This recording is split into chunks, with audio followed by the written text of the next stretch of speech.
أنوار ميديا.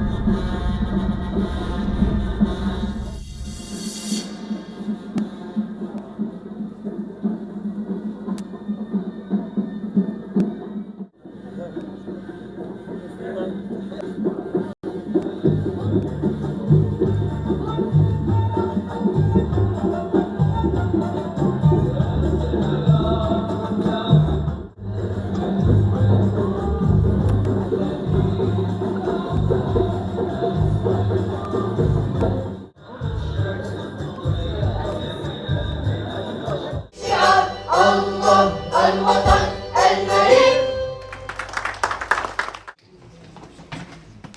السيد والي أمن مكناس بالمناسبة فليتفضل مشكورا.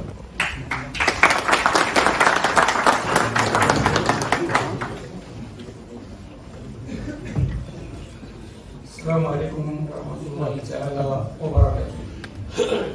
الحمد لله رب العالمين والصلاة والسلام على أشرف المرسلين.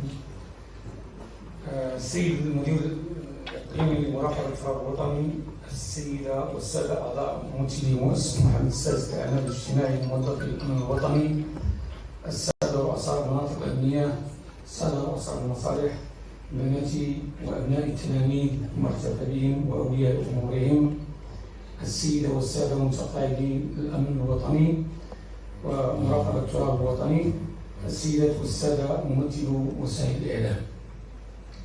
أيها الحضور الكريم، يسعدني أن أرحب بكم في هذا الحفل المنظم من قبل ولاية أم مكناس على شرف التلاميذ والتلميذات المتفوقين من أبناء وأيتام موظفي الأمن الوطني بمكناس، تحت إشراف مؤسسة محمد السادس للأعمال الاجتماعية لموظفي الأمن الوطني وتكريم فئة من متقاعدي وأرامل أسرة الأمن الوطني بمكناس، تزامنا مع احتفالات الشعب المغربي بالذكرى ال50 للمسيرة الخضراء المظفرة والذكرى ال70 لعيد الاستقلال المجيد،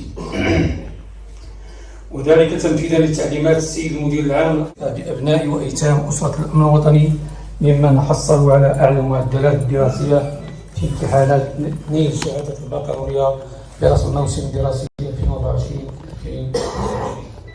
وهي مناسبة لتشجيعهم على بذل المزيد من الجهد والعطاء في مشوارهم الدراسي، وحافزا لباقي زملائهم من أجل الاجتهاد والتفاني في الدراسة والتحصيل العلمي، وهو ما يشكل لنا مصدر فخر واعتزاز كبيرين، وأيضا مناسبة للإشادة بالرعاية الأسرية التي وفرتها الأمهات والآباء وأولياء الأمور من أسرة الأمن الوطني رغم انشغالاتهم المهنية الجسيمة، وتكريسا لثقافة الاعتراف والوفاء والعرفان والعناية بالجانب الاجتماعي لمنتسبي قطبي المديريتين العامتين للأمن الوطني ولمراقبة التراب الوطني، والتي أرسى دعائمها السيد المدير العام منذ توليه مهامه على هاتين المؤسستين الأمنيتين العريقتين.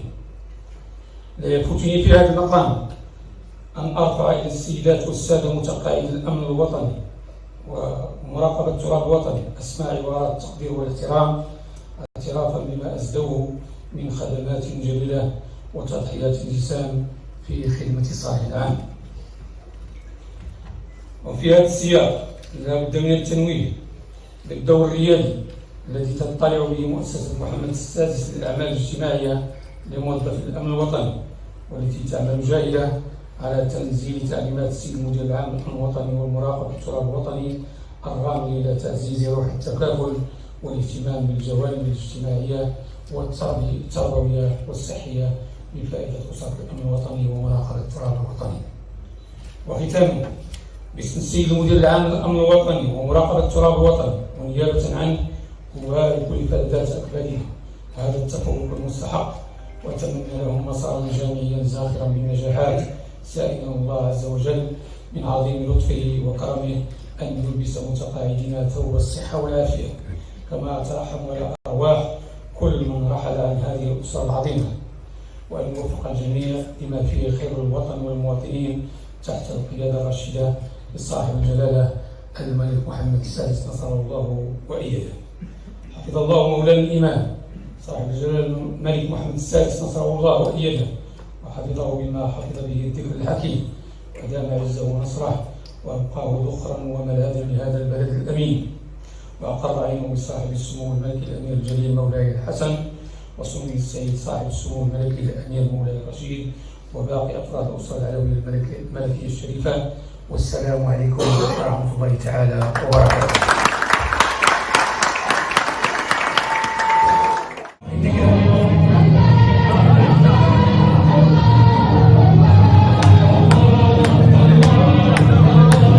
مشهد رائع وجميل جدا. الأعلام ترفرف في الأعالي كما دائما وأبدا. أعلامنا الوطنية المغربية الحبيبة التي نرحب بخلالها ولنشرها. في السنة